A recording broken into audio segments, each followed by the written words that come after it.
그날 밤 핸들을 꺾던 순간 여보, 앞에 차. 아내의 비명이 귓가를 찢었습니다. 전방에서 미끄러지며 다가오는 차의 헤드라이트가 눈을 찔렀습니다. 저는 본능적으로 핸들을 오른쪽으로 꺾었습니다. 차체가 옆으로 미끄러지기 시작했습니다. 아빠, 뒷좌석에서 딸의 목소리가 들렸습니다. 그리고 쾅! 거대한 충격이 온몸을 휘감았고 세상이 빙글빙글 돌았습니다. 유리 깨지는 소리, 금속이 비틀리는 소리, 누군가의 비명, 그리고 정적. 눈을 떴을 때 저는 하얀 천장을 보고 있었습니다. 정신 드셨습니까? 의사의 목소리가 들렸습니다. 제 아내는요? 딸은요? 목소리가 갈라졌습니다. 의사는 잠시 침묵하다가 입을 열었습니다. 유가족분이시죠? 일단 진정하시고. 뭐라고요? 유가족? 본인은 살아나셨습니다. 하지만 동승하셨던 가족분들은 그 자리에서 그 순간 세상이 멈췄습니다. 오늘의 사연 시작하겠습니다. 구독과 좋아요는 저에게 큰 힘이 됩니다. 3개월 후 오문태 선생님 추모 공연 준비가 거의 끝났습니다. 청해문화재단 기획팀장이 서류를 내밀었습니다. 저는 그 서류를 바라보다가 고개를 저었습니다. 저는 참석 못할 것 같습니다. 하지만 선생님 작품을 연주하는 자리인데요. 사모님과 따님을 위한 추모 공연이지 않습니까? 그래서 못 가는 겁니다. 기획팀장은 난처한 표정을 지었습니다. 선생님, 다들 이해하십니다. 시간이 필요하신 거 이해요? 저는 쓴웃음을 지었습니다. 제가 운전대를 잡지 않았으면, 그날 밤 제가 조금만 더 천천히 갔으면, 아내가 말했어요. 여보, 조금만 천천히 가요라고. 선생님, 그건 선생님 잘못이 제 잘못 아니라고요? 목소리가 떨렸습니다. 그럼 누구 잘못입니까? 운전한 건 접니다. 가족을 차에 태운 것도 접니다. 핸들을 꺾은 것도 접니다. 기획팀장은 더 이상 말을 잇지 못했습니다. 공연은 제 이름 빼고 해주십시오. 저는 이제 무대에 설 자격이 없습니다. 6개월 후 집을 나서는 날, 외할아버지 식사하셨어요? 외손자 도연이가 전화를 걸어왔습니다. 응, 거짓말하지 마세요. 냉장고 확인해 봤는데 아무것도 안 드셨잖아요. 괜찮다. 외할아버지. 도연이의 목소리에 걱정이 묻어났습니다. 제가 오늘 퇴근하고 갈게요. 저녁 같이 먹어요. 오지 마라. 예. 너희들한테 짐이 되고 싶지 않다. 그리고 말을 잇지 못했습니다. 그리고요? 너희 엄마를 죽인 사람이 나다. 그런 사람이 어떻게 너희 집에 들어가겠니? 외할아버지, 그게 무슨 말씀이세요?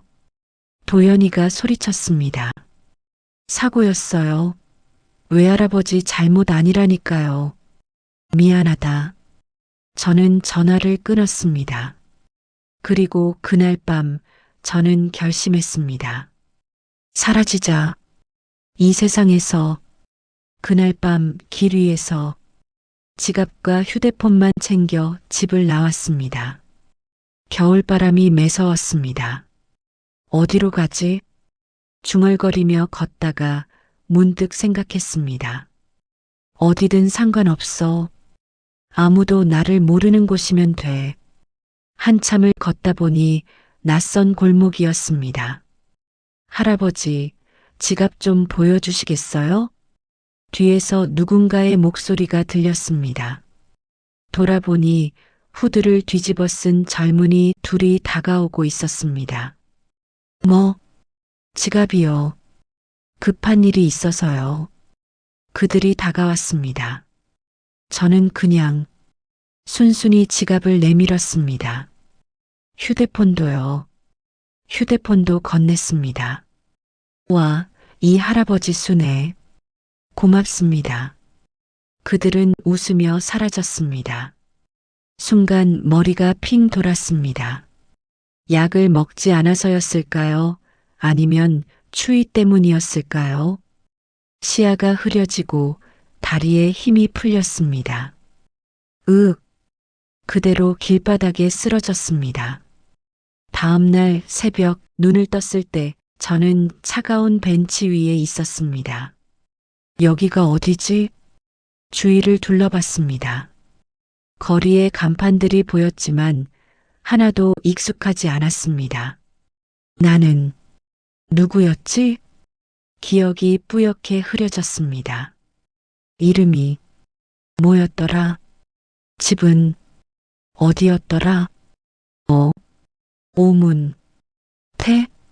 어렴풋이 떠오르는 이름이었습니다. 하지만 그게 제 이름인지 다른 누군가의 이름인지도 확신이 서지 않았습니다. 다만 하나 가슴속 깊은 곳에서 계속 울려 퍼지는 감정이 있었습니다.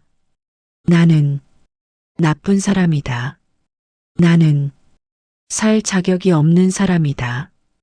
추위가 뼛속까지 파고들었습니다. 이가 딱딱 부딪혔습니다. 추워. 저는 몸을 웅크리며 중얼거렸습니다. 이대로 얼어 죽으면 그것도 괜찮겠지. 눈을 감았습니다.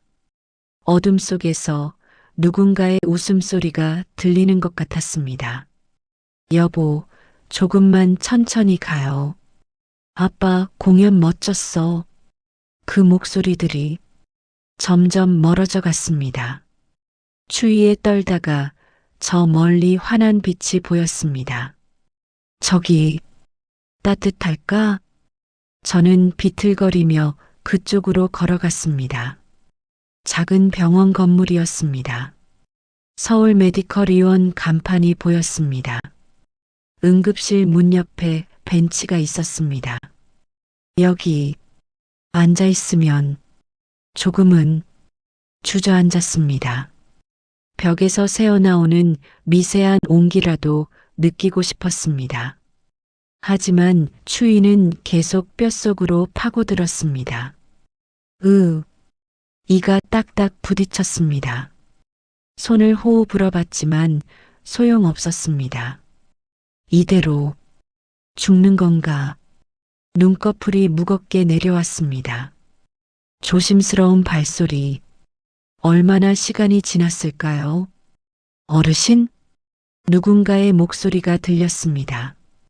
눈을 뜨기가 힘들었습니다. 어르신, 괜찮으세요? 더 가까이 다가오는 발소리. 간신히 눈을 뜨니 하얀 간호조무사 조끼를 입은 젊은 여성이 보였습니다. 많이 추우시죠? 그녀가 쪼그려 앉아 제 얼굴을 들여다봤습니다. 이름표에는 한서윤이라고 적혀 있었습니다. 어디 아프신 데는 없으세요? 아프지 않습니다. 목소리가 떨렸습니다. 손이 너무 차가우신데요. 언제부터 여기 계셨어요? 모르겠습니다. 정말 몰랐습니다. 언제부터였는지, 어떻게 여기까지 왔는지. 서윤 양은 잠시 저를 바라보다가 물었습니다. 집은 어디세요? 기억이 안 납니다.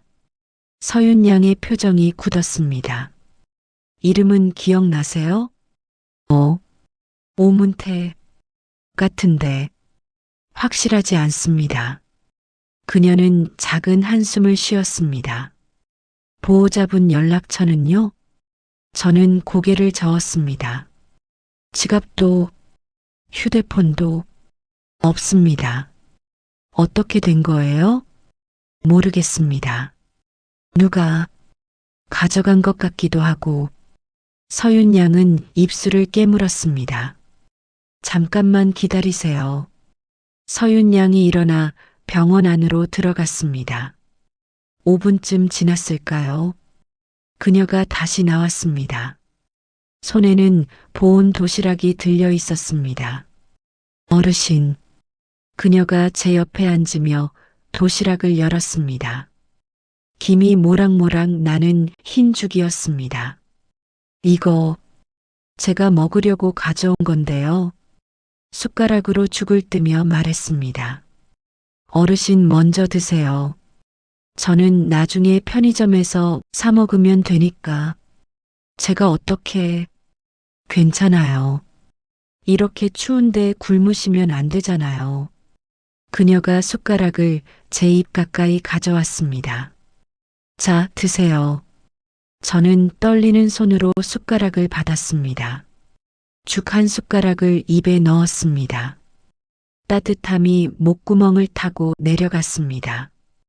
그리고 눈물이 났습니다. 어르신, 왜 우세요? 저도 모르겠습니다. 눈물이 계속 흘렀습니다. 왜 이렇게 따뜻한지, 왜 이렇게 눈물이 나는지. 서윤 양은 아무 말 없이 제 등을 토닥여 주었습니다. 천천히 드세요. 목매이면 안 돼요. 기억의 파편들.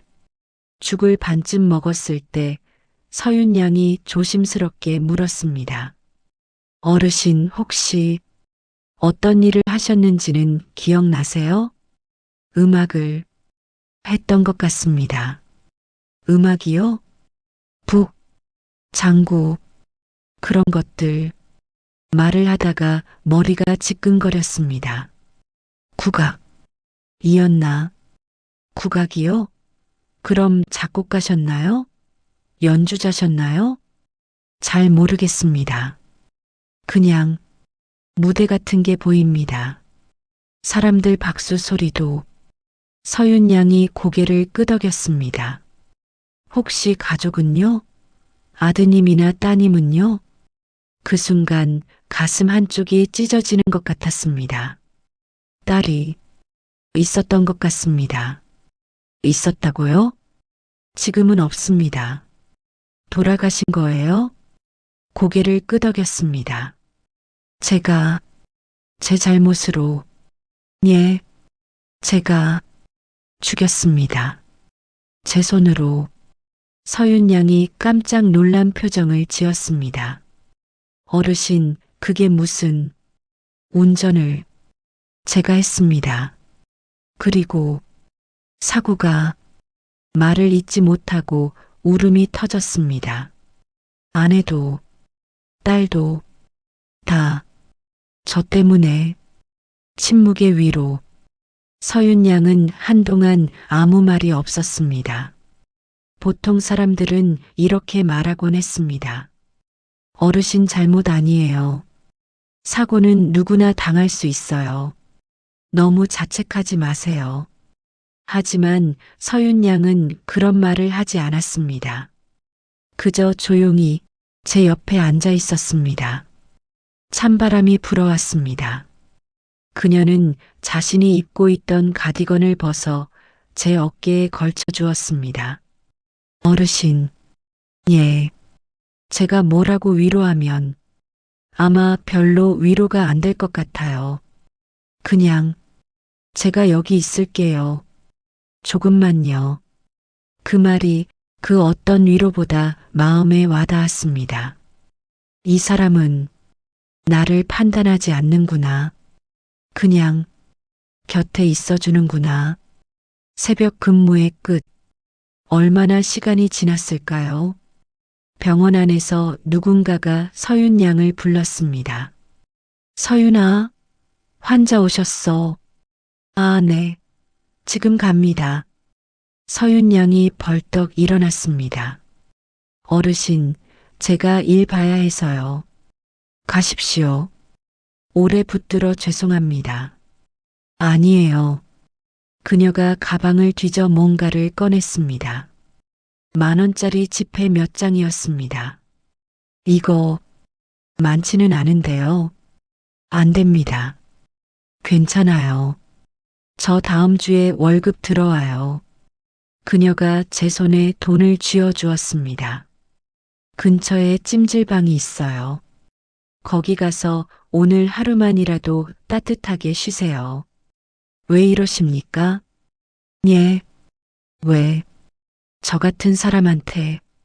서윤 양이 잠시 생각하다가 말했습니다. 제 아버지도 거리에서 쓰러지셨거든요.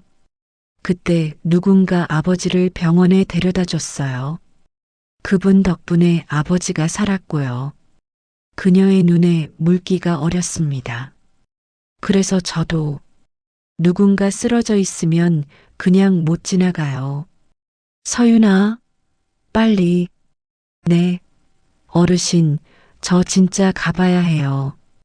그리고 그녀가 웃으며 말했습니다. 내일도 여기 계시면 또 뵐 수 있겠네요? 그 말에 가슴 한쪽이 따뜻해졌습니다. 감사합니다. 서윤 양이 병원 안으로 뛰어들어갔습니다. 저는 손 안의 따뜻함을 느끼며 생각했습니다. 아직 이 세상에 이런 사람도 있구나. 다음 날 저녁 찜질방에서 하룻밤을 보내고 다시 거리로 나왔습니다. 돈은 거의 다 떨어졌습니다. 이제 어디로 가지? 발걸음이 무거웠습니다. 해가 지자 또다시 추위가 몰려왔습니다. 아, 병원. 그 병원 근처로 가면 왜 그런 생각이 들었는지 모르겠습니다. 어제 그 젊은 여성이 혹시 또 나타나지 않을까 하는 기대였을까요? 한참을 걷다 보니 낯익은 골목이 나왔습니다. 그리고 환한 불빛이 새어나오는 작은 가게가 보였습니다. 코인 빨래방, 유리문 너머로 세탁기들이 돌아가고 있었습니다. 여기 따뜻할까? 문을 밀고 들어갔습니다. 둥둥둥 세탁기 돌아가는 소리가 규칙적으로 들렸습니다. 구석 의자에 앉았습니다. 적어도 여기는 바람이 불지 않았습니다. 예상치 못한 재회. 얼마나 앉아 있었을까요? 문이 열리는 소리가 났습니다. 어머, 익숙한 목소리였습니다. 고개를 드니 서윤 양이었습니다. 빨래 바구니를 들고 있던 그녀는 저를 보고 굳어버렸습니다. 어르신, 여기 계셨어요? 죄송합니다. 추워서. 아니, 사과하실 일이 아니에요. 그녀가 빨래 바구니를 내려놓고 제게 다가왔습니다. 찜질방은요? 어제 돈 들였잖아요. 갔었습니다. 하지만 하루밖에. 그렇구나. 서윤 양이 제 코트를 만졌습니다. 이거 완전히 젖었네요. 아까 눈이 좀 와서 이러다 감기 드시겠어요. 아니, 폐렴까지 갈 수도 있어요. 그녀가 단호한 목소리로 말했습니다. 이 옷 벗으세요. 예, 벗으시라니까요. 제가 빨아드릴게요. 아니, 그럴 수는. 어르신, 지금 고집 부릴 때가 아니에요. 이러다 큰일 나요.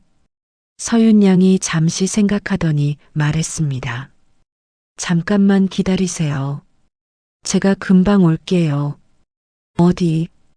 대답도 듣지 않고 그녀는 밖으로 뛰어나갔습니다. 10분쯤 지났을까요? 그녀가 숨을 헐떡이며 돌아왔습니다. 손에는 큰 쇼핑백이 들려 있었습니다. 이거요.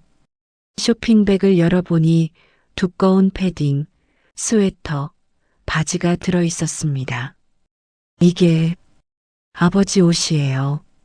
그럼 더더욱 못 받습니다. 아버지가 살 빼겠다고 사놓으셨는데 결국 못 입으셨어요.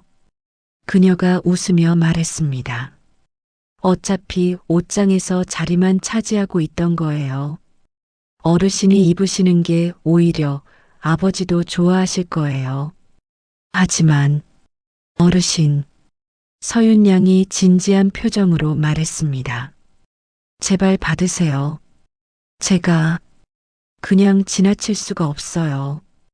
그 눈빛에는 간절함이 담겨 있었습니다. 감사합니다. 저는 고개를 숙였습니다. 화장실에서 갈아입고 오세요. 그동안 제가 옷 빨아 놓을게요. 세탁기가 돌아가는 동안 갈아입고 나오니 제 젖은 코트가 세탁기 안에서 돌고 있었습니다. 서윤 양은 옆 세탁기에 자신의 빨래를 넣고 있었습니다. 앉으세요, 어르신. 나란히 의자에 앉았습니다. 둥둥둥 세탁기 소리만 들렸습니다. 어르신, 예. 오늘은 어디서 주무실 거예요? 모르겠습니다. 찜질방 갈 돈도 없으시죠? 고개를 끄덕였습니다. 서윤 양이 한숨을 쉬었습니다. 제 집에 안 되려나요? 안 됩니다. 왜요? 저 같은 사람이 어떻게 젊은 아가씨 집에. 걱정하지 마세요. 저희 집에 아버지도 계세요. 그래도 아버지한테 미리 얘기했어요. 괜찮다고 하셨어요. 저는 고개를 저었습니다. 폐를 끼칠 순 없습니다. 폐가 아니에요. 서윤 양이 제 손을 잡았습니다. 어르신, 이렇게 추운데 밖에서 주무시면 정말 위험해요. 그녀의 따뜻한 손길에 갑자기 눈물이 났습니다. 왜 저한테 이러십니까? 예, 왜 저 같은 사람한테 이렇게까지. 목이 메었습니다. 저는 사람을 죽인 살인자입니다. 어르신, 사고였잖아요. 사고라도 제 손으로 제 가족을. 말을 잇지 못하고 울음이 터졌습니다. 딸이 뒷좌석에서 아빠 하고 불렀습니다. 그게 마지막이었습니다. 제가 들은 딸의 마지막 목소리가. 서윤 양은 아무 말 없이 제 손을 꽉 잡아주었습니다. 아내가 조금만 천천히 가요라고 했습니다. 그런데 저는 계속 달렸습니다. 어르신, 제가 죽었어야 했습니다. 제가 그 자리에서. 그러지 마세요. 서윤 양의 목소리가 떨렸습니다. 어르신이 죽으셨으면 오늘 저는 누구를 도왔겠어요? 예, 어르신이 살아계셔서 제가 누군가를 도울 수 있었어요. 그녀가 눈물을 닦으며 말했습니다. 그것도 의미 있는 일 아닐까요? 조금씩 돌아오는 기억. 한참을 그렇게 앉아 있었습니다. 세탁기가 멈춰섰습니다. 다 됐네요. 서윤 양이 옷을 꺼내 건조기에 넣었습니다. 30분만 기다리면 돼요. 다시 자리에 앉았습니다. 어르신. 예. 아까 국악하셨다고 하셨잖아요. 혹시 작곡도 하셨어요? 그랬던 것 같습니다. 어떤 곡 만드셨는지 기억나세요? 머리를 쥐어짜봤습니다. 가을, 가을밤인가. 취하라는 곡을. 취하요? 가을밤이라는 뜻이네요. 예. 검은고와 대금으로. 말을 하다가 갑자기 기억이 떠올랐습니다. 아, 청해문화재단. 청해문화재단이요? 제가 거기서 뭔가를 했던 것 같습니다. 그럼 거기 연락하면 어르신 신원을 알 수 있을 것 같은데요? 서윤 양이 핸드폰을 꺼냈습니다. 지금 검색해 볼게요. 아니, 됐습니다. 왜요? 저는 돌아가고 싶지 않습니다. 예, 제가 사라진 줄 알고 다들 편하게 살고 있을 겁니다. 어르신, 그게 맞습니다. 저는 없는 게 서윤 양이 핸드폰을 내려놓았습니다. 알겠어요. 어르신이 원하시면 제가 억지로 할 순 없죠. 감사합니다. 건조기가 끝나고 따뜻한 옷을 받아 입었습니다. 어르신, 일단 오늘은 저희 집에 가세요. 내일 다시 생각해봐요. 폐를 끼쳐서 괜찮다니까요. 그때 빨래방 한쪽 선반 위에 놓인 낡은 라디오에서 소리가 흘러나왔습니다. 오늘은 특별한 사연 하나를 소개해 드리겠습니다. 다음 사연은 한서윤 청취자님께서 보내주신 글입니다. 서윤 양이 깜짝 놀라며 라디오를 쳐다봤습니다. 내 건데. 저는 병원에서 일하는 간호조무사입니다. 라디오에서 여성 DJ의 목소리가 계속 이어졌습니다. 며칠 전 병원 벤치에서 떨고 계시던 한 어르신을 만났습니다. 제 심장이 두근거리기 시작했습니다. 이름은 오문태라고 하시는 것 같고 예전에 국악 작곡을 하셨다고 합니다. 하지만 기억을 많이 잃으신 상태고 가족과도 연락이 끊긴 것 같습니다. 서윤 양이 저를 보았습니다. 어르신, 혹시 이 방송을 듣고 계신 분 중에 이분을 아시는 분이 계시다면 DJ의 목소리가 떨렸습니다. 서울 메디컬 의원으로 연락 주시면 정말 감사하겠습니다. 라디오에서 울먹이는 목소리가 흘러나왔습니다. 저는 그 순간 깨달았습니다. 아, 나를 찾는 사람이 있구나. 내가 완전히 사라진 게 아니구나. 사흘 후 병원 대기실. 어르신, 오늘 연락 왔대요. 서윤 양이 숨을 헐떡이며 빨래방으로 뛰어들어왔습니다. 연락이요? 네. 라디오 사연 듣고 누가 병원으로 전화했대요. 제 심장이 철렁 내려앉았습니다. 저는 만나고 싶지 않습니다. 어르신, 제발 그냥 모른 척 해주십시오. 서윤 양이 제 앞에 쪼그려 앉았습니다. 어르신, 그분이 얼마나 울면서 전화하셨는지 아세요? 외할아버지 맞는 것 같다. 제발 다시 연락 달라고. 목소리가 떨리더라고요. 외할아버지? 네. 윤도현이라는 분이세요. 그 이름을 듣는 순간 머릿속에서 뭔가가 번쩍였습니다. 도연이? 어린아이가 제 무릎에 앉아 웃고 있는 모습이 떠올랐습니다. 외할아버지, 장구 가르쳐 주세요. 그 목소리가 귓가에 맴돌았습니다. 결국 저는 병원으로 갔습니다. 대기실 의자에 앉아 있는데 손이 떨렸습니다. 괜찮으세요?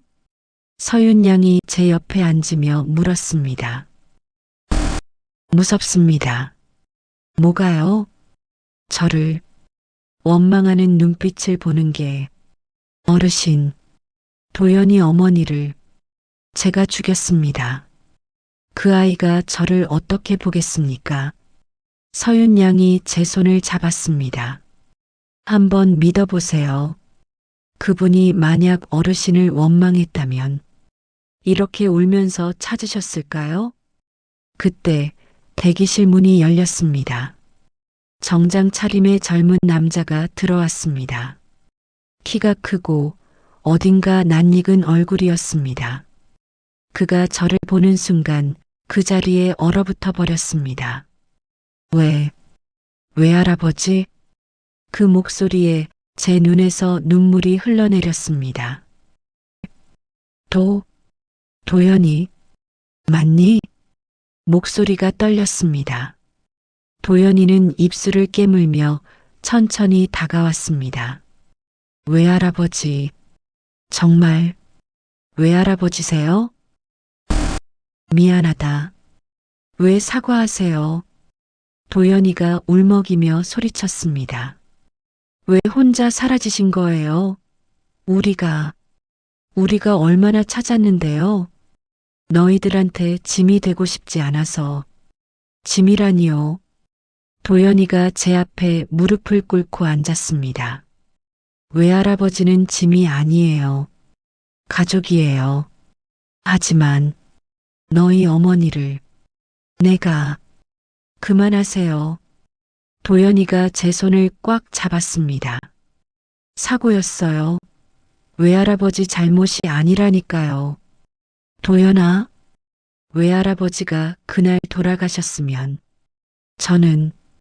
저는 어떻게 살았겠어요. 도연이의 눈물이 뚝뚝 떨어졌습니다. 엄마도 잃고 외할아버지까지 잃으면 저는 서윤 양이 조용히 티슈를 건넸습니다.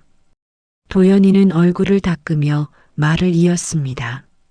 외할아버지, 우리 정말 많이 찾았어요. 미안하다. 경찰에도 신고하고 CCTV도 다 뒤졌어요. 아버지는 매일 밤 외할아버지 사진 들고 거리를 헤맸고요. 너희 아버지가 제 사위 얘기였습니다. 네, 아버지가 그러시더라고요. 도연이가 눈물을 닦으며 말했습니다. 장인어른은 내 가족이다. 절대 포기할 수 없다고. 가슴이 뭉클했습니다. 아버지는 저를 원망하지 않니? 원망이요? 말도 안 돼요. 도연이가 고개를 저었습니다. 아버지는 오히려 자책하세요. 외할아버지를 지켜드리지 못했다고. 그럴 리가. 정말이에요. 아버지가 매일 저한테 전화해요. 도연아, 오늘도 소식 없니? 하고. 저는 그저 눈물만 흘렸습니다. 한참을 울고 나니 조금 진정이 됐습니다. 도연이가 조심스럽게 물었습니다. 외할아버지 기억은 많이 돌아오셨어요? 조금씩. 너희 어릴 때 모습이 가끔 떠오른다. 제가 외할아버지 무릎에 앉아서 장구 배우던 거 기억나세요? 응. 그 기억은 선명하다. 도연이가 씁쓸하게 웃었습니다. 그때가 좋았는데, 엄마도 살아계시고 다 같이 행복했는데, 미안하다. 또 사과하시네요. 도연이가 제 손을 잡았습니다. 외할아버지, 이제 집으로 가요. 아버지가 기다리고 계세요. 나는 괜찮아요. 천천히 가도 돼요. 저희가 옆에 있을게요. 그 말에 힘을 얻었습니다. 서윤과 도연의 첫 대면. 도연이가 고개를 돌려 서윤 양을 보았습니다. 혹시 라디오에 사연 보내신 분이세요? 아, 네. 저 한서윤이라고 합니다. 서윤 양이 어색하게 인사했습니다. 도연이가 깊이 허리를 숙였습니다. 정말 감사합니다. 아니에요. 저는 그냥 아니에요. 선생님이 아니었으면. 도연이의 목소리가 떨렸습니다. 외할아버지를 영영 못 찾을 뻔했어요. 제가 할 수 있는 일을 했을 뿐이에요. 도연이가 명함을 꺼냈습니다. 저 청해문화재단에서 일하고 있습니다. 혹시 필요하신 게 있으면 언제든 연락 주세요. 청해문화재단이요? 서윤 양이 눈을 반짝였습니다. 거기 공연 기획도 하는 곳 아니에요? 네, 맞습니다. 국악 중심으로요. 와, 거기 정말 유명하던데. 두 사람이 자연스럽게 대화를 나누는 모습을 보며 저는 이상한 예감이 들었습니다. 이 두 사람 앞으로 자주 보게 될 것 같은데 병원을 나서며 도연이가 제 팔을 부축했습니다. 외할아버지, 천천히 가세요. 응. 병원 밖으로 나가는데 뒤에서 서윤 양이 불렀습니다. 어르신, 돌아봤습니다.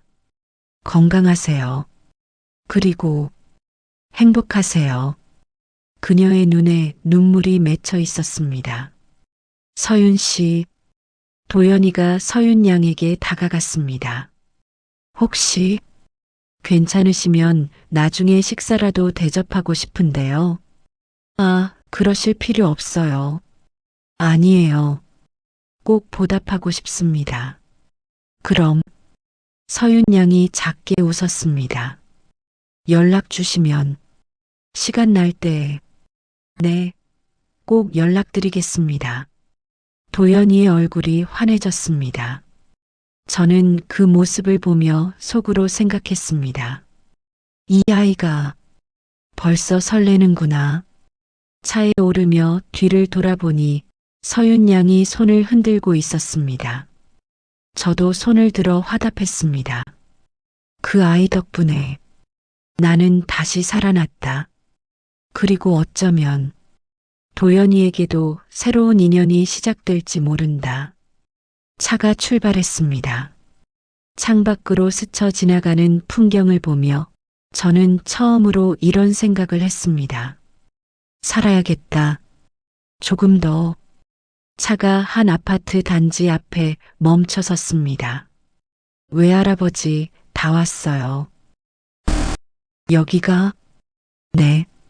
저희 아버지 집이에요. 도연이가 차에서 내려 제 팔을 부축했습니다. 엘리베이터를 타고 올라가는 동안 제 심장은 터질 듯 뛰었습니다. 도연아? 네, 외할아버지. 너희 아버지가 정말 괜찮다고 하셨니? 네. 오히려 아버지가 더 보고 싶어 하셨어요. 15층에서 엘리베이터가 멈췄습니다. 문이 열리고 복도를 따라 걸었습니다. 1503호. 도연이가 비밀번호를 누르려는데 문이 먼저 열렸습니다. 장인어른, 사위, 박민수였습니다. 한때는 건장했던 그가 많이 수척해진 모습이었습니다. 민수야. 장인어른, 정말. 민수의 눈에서 눈물이 주르륵 흘러내렸습니다. 살아계셨군요. 사위의 눈물. 민수가 제 앞에 무릎을 꿇었습니다. 민수야, 이게 무슨... 죄송합니다, 장인어른. 내가 왜 사과를... 제가 장인어른을 지켜드리지 못했습니다. 민수가 바닥에 이마를 댔습니다. 아내를 잃은 슬픔을 혼자 감당하게 했습니다. 제가 무능했습니다. 아니다, 민수야.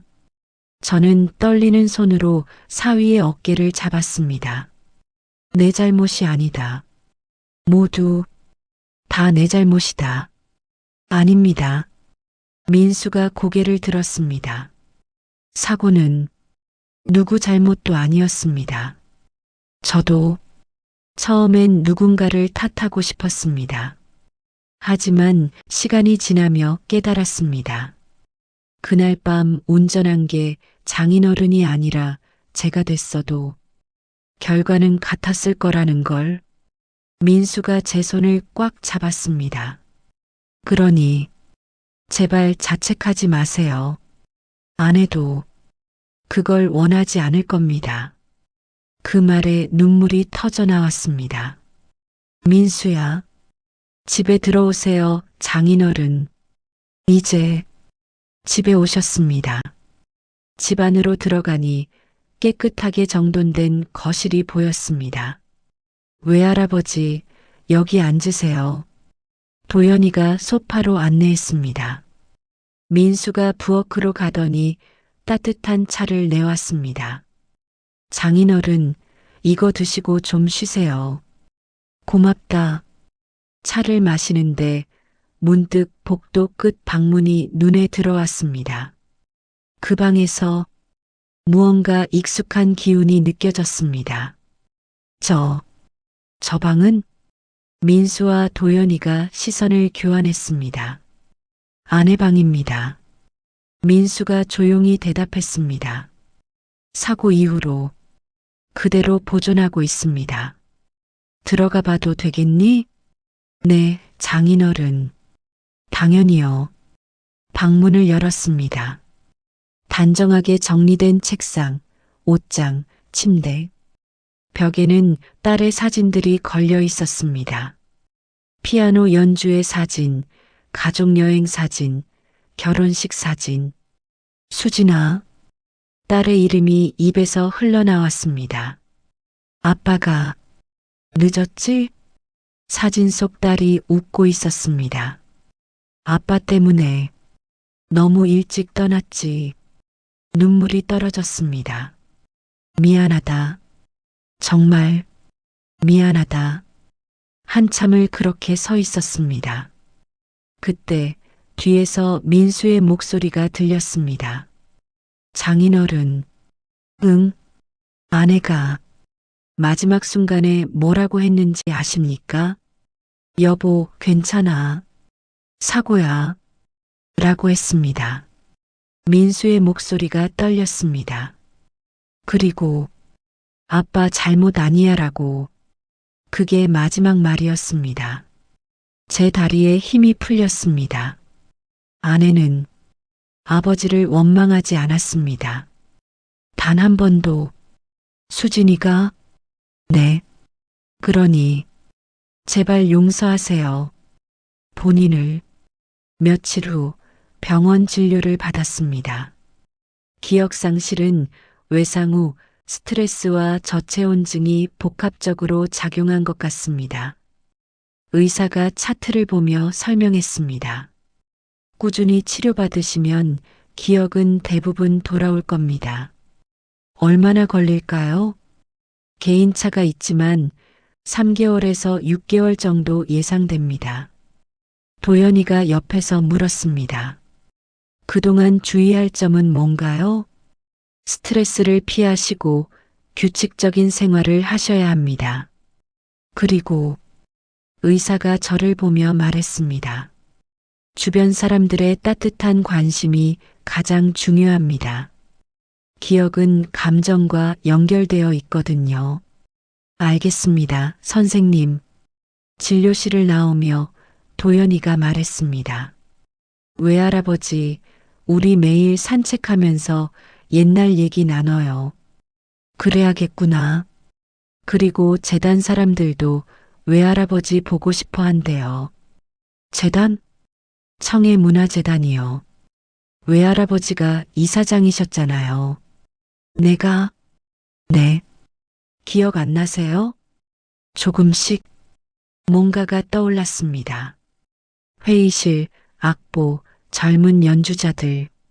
아, 그랬던 것 같기도 하고. 3개월 후 재단 복귀. 치료를 받으며 시간이 흘렀습니다. 기억은 조금씩 돌아왔고 몸 상태도 많이 좋아졌습니다. 장인어른, 오늘 재단 이사회가 있습니다. 민수가 정장을 꺼내며 말했습니다. 다들 장인어른 복귀를 기다리고 있어요. 내가 돌아가도 괜찮을까? 괜찮은 정도가 아니라 다들 손꼽아 기다리고 있습니다. 도연이가 옆에서 웃으며 거들었습니다. 외할아버지 없으니까 재단이 맥을 못 쳐요. 어서 돌아오세요. 그래, 돌아가야지. 오랜만에 정장을 입었습니다. 거울을 보니 예전의 제 모습이 조금씩 돌아온 것 같았습니다. 재단의 환영. 이사장님. 재단 건물에 들어서자 직원들이 박수로 맞아주었습니다. 이사장님, 정말 오래 기다렸습니다. 돌아오셔서 감사합니다. 기획팀장이 다가와 악수를 청했습니다. 이사장님, 건강하신 모습이라 다행입니다. 고맙습니다. 걱정 끼쳐드려서. 무슨 말씀을요? 이제 다시 시작하시면 됩니다. 이사장실로 들어가니 책상 위에 서류들이 쌓여 있었습니다. 이게 다? 네. 이사장님 결제 기다리던 것들입니다. 도연이가 설명했습니다. 천천히 보셔도 돼요. 급한 건 제가 따로 표시해뒀습니다. 서류를 넘기다가 한 건이 눈에 들어왔습니다. 신입 코디네이터 채용 공고. 도연아, 이건? 아, 그거요. 인력이 부족해서 코디네이터를 뽑으려고요. 그래. 어떤 사람을 찾니? 글쎄요. 사람을 잘 돌보고 세심하고 책임감 있는 사람이면 좋겠어요. 그 말을 듣는 순간 한 사람의 얼굴이 떠올랐습니다. 따뜻한 죽 한 그릇을 내밀던 그 손, 어르신 괜찮으세요? 라던 그 목소리. 한서윤. 도연아? 네. 채용 공고. 바로 내자. 이사장님, 오늘 코디네이터 면접입니다. 기획팀장이 서류 뭉치를 들고 들어왔습니다. 총 15명이 지원했는데 1차로 5명을 추렸습니다. 그래, 어떤 분들이지? 이력서 보시겠습니까? 서류를 넘기다가 익숙한 이름이 눈에 들어왔습니다. 한서윤 27세. 심장이 쿵 했습니다. 이 사람. 아, 한서윤 지원자요? 병원에서 간호조무사로 일하셨고 야간 근무 경험이 풍부하시대요. 기획팀장이 설명했습니다. 특이한 건 자기소개서에 쓰러진 사람을 다시 일으켜 세우는 일을 하고 싶다고 쓰셨어요. 제 가슴이 뜨거워졌습니다. 이 사람 꼭 면접 보게 해주게. 네, 이사장님.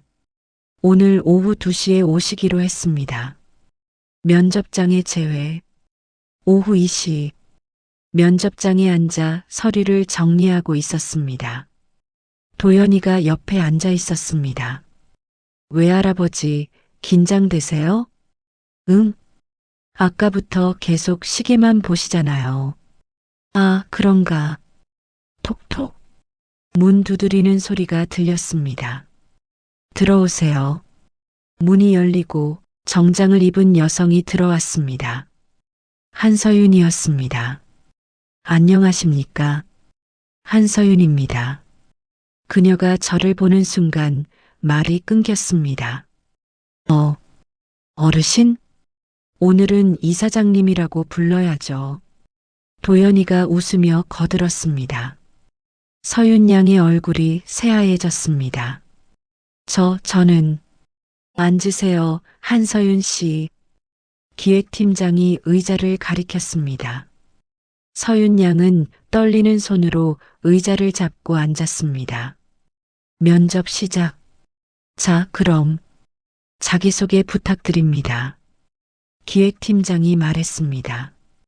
서윤 양은 저를 힐끔 보다가 고개를 숙이고 말했습니다. 저는 한서윤입니다. 27세이고요. 목소리가 떨렸습니다. 병원에서 3년간 간호조무사로 근무했습니다. 야간 근무 경험이 많으시던데 힘들지 않으셨나요? 힘들었습니다.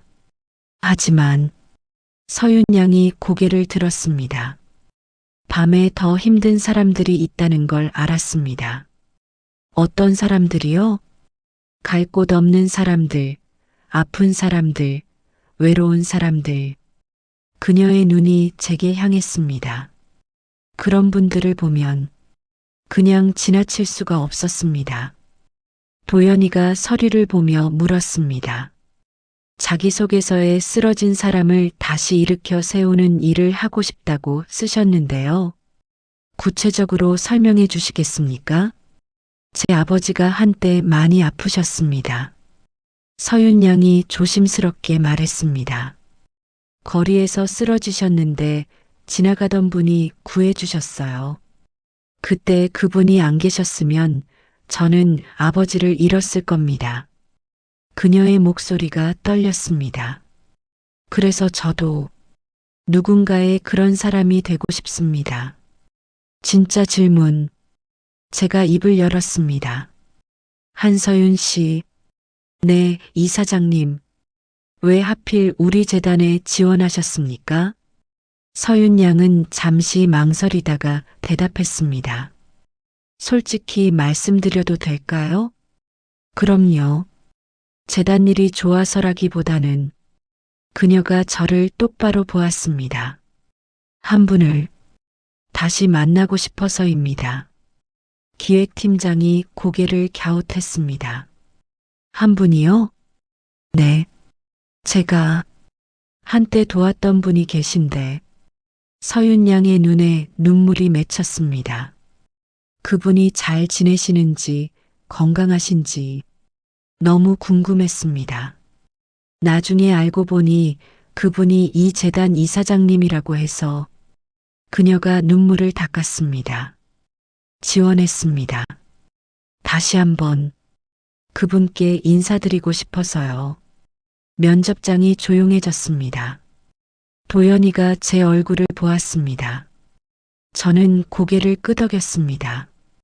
면접 후, 오늘 면접은 여기까지 하겠습니다.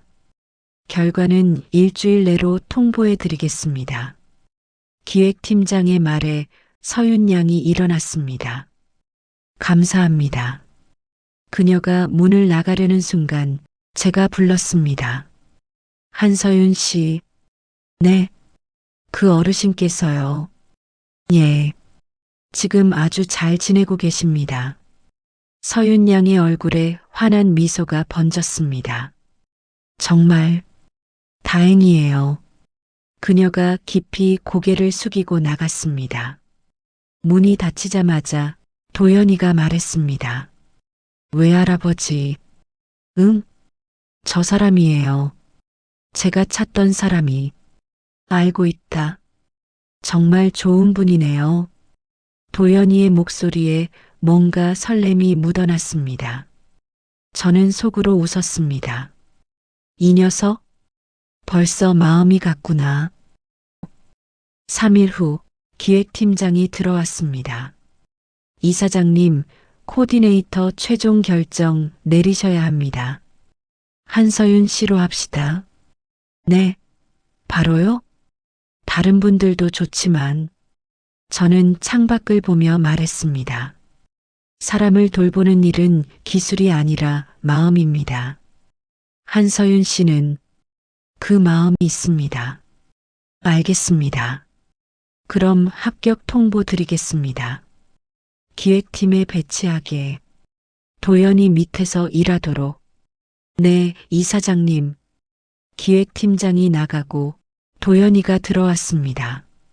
외할아버지, 제가 한서윤 씨 합격 통보해도 될까요? 내가 직접? 네. 제가 같이 일할 선배니까요. 도연이의 귀가 빨개졌습니다. 그래, 내가 해라. 감사합니다. 도연이가 신나서 나갔습니다. 저는 웃으며 중얼거렸습니다. 이놈, 완전히 빠졌네. 첫 출근. 일주일 후 서윤 양이 첫 출근을 했습니다. 한서윤 코디네이터, 이쪽입니다. 도연이가 사무실을 안내했습니다. 여기가 기획팀이고요. 저 자리가 서윤 씨 자리입니다. 감사합니다, 선배님. 선배님은 너무 딱딱한데 그냥 도연 선배라고 불러요. 네, 도연 선배님. 두 사람의 대화를 복도에서 지켜보던 저는 기획팀장에게 물었습니다. 저 둘 잘 맞을 것 같지 않나?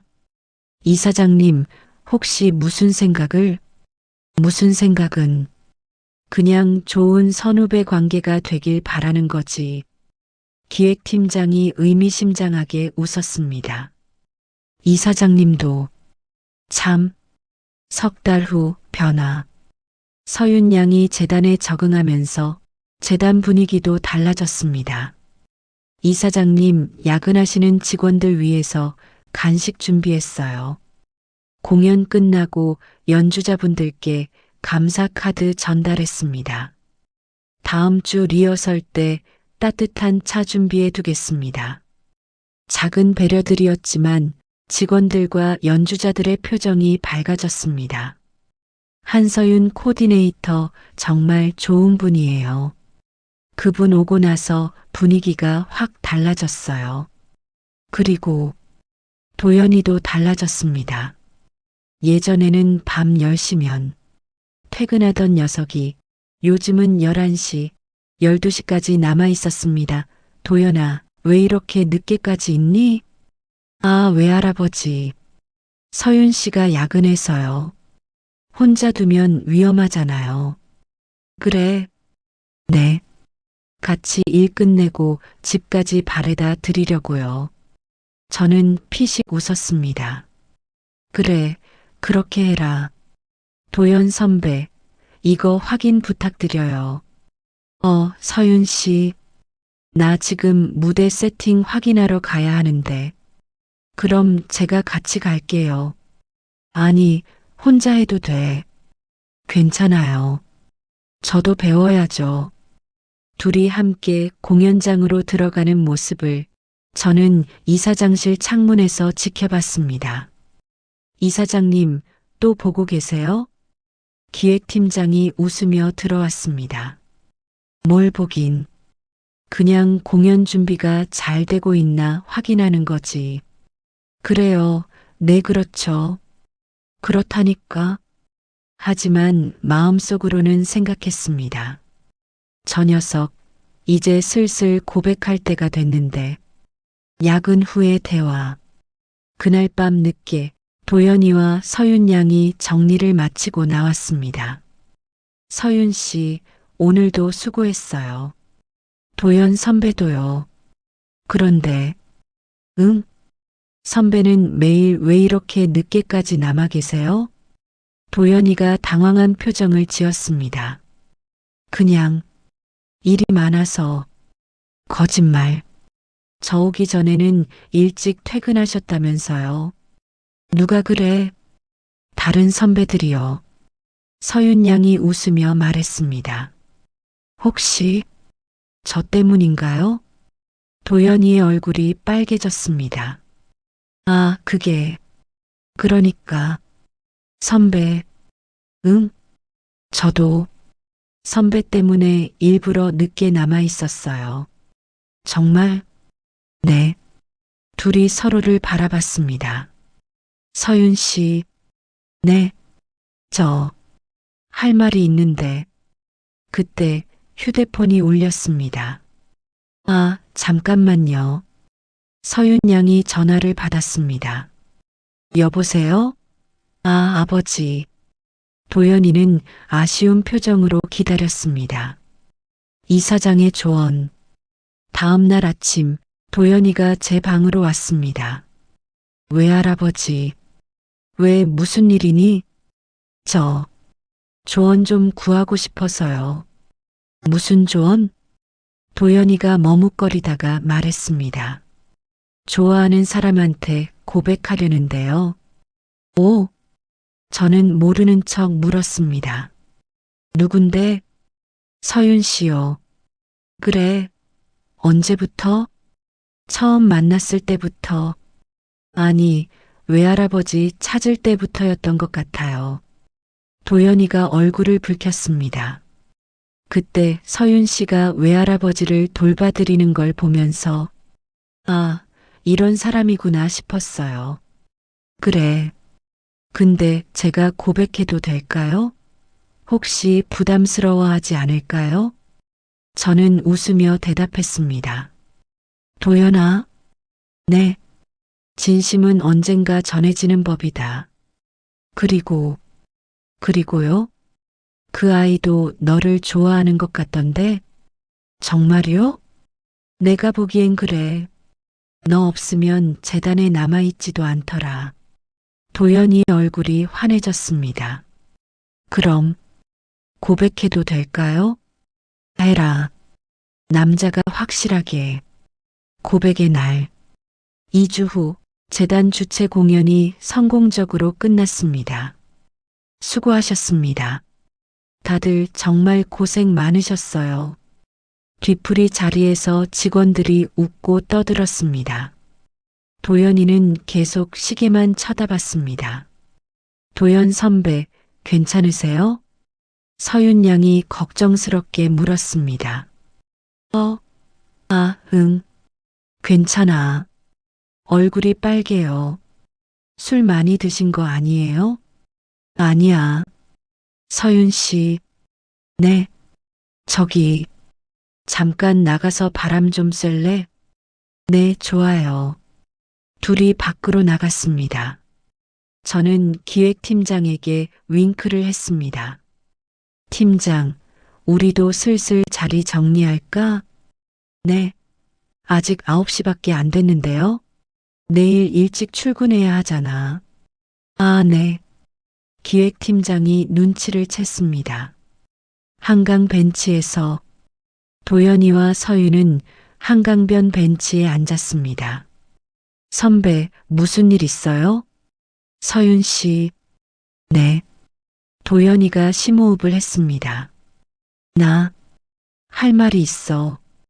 뭔데요? 저기, 나, 말을 잇지 못하고 우물쭈물했습니다. 서윤이 웃었습니다. 선배, 그렇게 떨면서 무슨 말을 하려는 거예요? 좋아한다. 예. 서윤 씨를 좋아해. 도연이가 고개를 들어 서윤을 똑바로 봤습니다. 처음 만났을 때부터, 아니, 외할아버지 찾을 때부터 계속 좋아했어. 거절해도 괜찮아. 근데 말 안 하면 평생 후회할 것 같아서. 서윤이 조용히 도연의 손을 잡았습니다. 선배, 응? 저도요. 예, 저도. 선배 좋아해요. 도연이의 눈이 커졌습니다. 정말? 네. 처음엔 그냥 좋은 선배인 줄 알았는데. 서윤이 웃었습니다. 매일 저 기다려주시고 집까지 바래다 주시고 그러다 보니 좋아지더라고요. 서윤 씨, 그래서 저도 일부러 야근했어요. 선배랑 더 있고 싶어서요. 둘이 서로를 바라보며 웃었습니다. 다음 날 아침 도연이가 제 방으로 뛰어들어왔습니다. 외할아버지, 왜 무슨 일이니? 그렇게 시끄럽게. 됐어요. 뭐가? 서윤 씨랑 사귀기로 했어요. 도연이가 환하게 웃었습니다. 저는 웃으며 물었습니다. 그래, 잘 됐구나. 서윤 양이 뭐래? 자기도 저 좋아한대요. 당연하지. 내가 봐도 너 괜찮은 남자야. 외할아버지. 도연이가 감동한 표정을 지었습니다. 다 외할아버지 덕분이에요. 내가 뭘 했다고. 외할아버지가 살아계셔서 제가 서윤 씨를 만날 수 있었잖아요. 그 말에 가슴이 뭉클했습니다. 그렇게 생각하니? 네. 외할아버지가 그날 밤 쓰러지지 않으셨으면 서윤 씨를 못 만났을 거예요. 그러니까 외할아버지, 살아주셔서 감사해요. 눈물이 날 것 같았습니다. 나도 고맙다, 도연아. 가족의 축복. 그날 저녁 민수의 집에서 저녁 식사를 했습니다. 아버지, 말씀드릴 게 있습니다. 도연이가 긴장한 얼굴로 말했습니다. 뭔데? 저 여자친구가 생겼습니다. 민수가 놀란 표정을 지었습니다. 오, 누군데? 재단에서 같이 일하는 한서윤 씨입니다. 한서윤? 그분. 민수가 저를 보았습니다. 장인어른을 도와드렸던 그분 아닙니까? 맞습니다. 제가 대답했습니다. 정말 좋은 아이지. 그렇군요. 민수가 도연의 어깨를 두드렸습니다. 잘됐다. 좋은 사람 만났구나. 감사합니다, 아버지. 언제 한번 집에 데려와라. 제대로 인사받아야지. 네. 그날 밤 저는 하늘의 딸에게 말했습니다. 수진아, 도연이가 좋은 사람 만났다. 내 아들이 이제 행복할 것 같다. 그리고 아빠도 이제 좀 괜찮아질 것 같아. 저는 시골에 작은 집을 얻었습니다. 외할아버지, 여기 정말 좋네요. 도연이가 집을 둘러보며 말했습니다. 마당도 넓고 공기도 좋고, 그래, 여기서 조용히 지내려고. 거실 한쪽 벽에는 아내와 딸의 사진을 걸어두었습니다. 여보, 수진아, 아빠가 이제 여기서 살게. 매일 아침 사진 앞에서 인사를 했습니다. 오늘도 좋은 하루 보내렴. 주말에 방문객들. 외할아버지. 토요일 오전 차 소리가 들렸습니다. 창밖을 보니 도연이와 서윤이 내리고 있었습니다. 어서 와라. 이사장님, 안녕하세요. 서윤이 환하게 웃으며 인사했습니다. 오늘은 제가 요리해 드릴게요. 그래, 고맙구나. 이거 봐요, 외할아버지. 도연이가 큰 쇼핑백을 들어 올렸습니다. 싱싱한 야채랑 고기 잔뜩 샀어요. 너희들 매번 이래서 되겠니? 괜찮아요. 저희 외할아버지한테 잘해드리는 건데요. 부엌에서 서윤이 요리하는 동안 도연이와 저는 마당에 앉았습니다. 외할아버지, 요즘 어때요? 좋다. 여기 공기 맑고 조용하고 외롭지 않으세요? 외롭긴. 너희들이 매주 오는데. 그래도 괜찮아. 저는 하늘을 보며 말했습니다. 여기 있으면 내 할머니, 내 엄마가 더 가까이 느껴지더라. 외할아버지, 이제는 그분들을 원망하지 않게 됐어. 예, 그날 사고가 내 잘못만은 아니었다는 걸. 도연이가 제 손을 잡았습니다. 당연하죠. 외할아버지 잘못 아니에요. 그래, 이제야 알겠다. 저녁 식사. 자, 다 됐어요.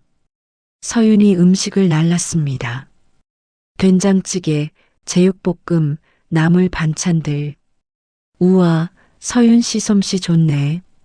제가 병원 다닐 때 혼자 사는 어르신들 음식 많이 해드렸거든요. 그래서 이렇게 잘하는구나. 세 사람이 둘러앉아 식사를 했습니다. 이사장님, 응? 약은 잘 챙겨 드시고 계세요? 그럼 매일 아침, 저녁으로. 산책은요? 하루에 1시간씩 하고 있어.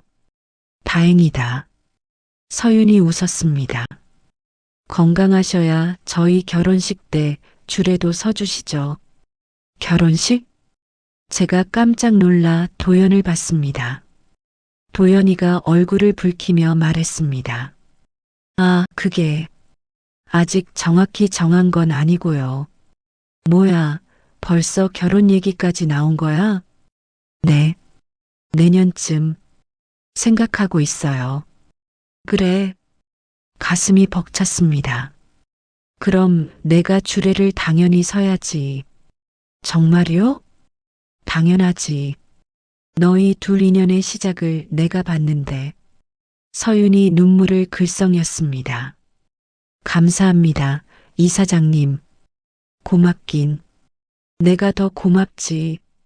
밤하늘 아래서 저녁을 먹고 세 사람은 마당에 의자를 내놓고 앉았습니다.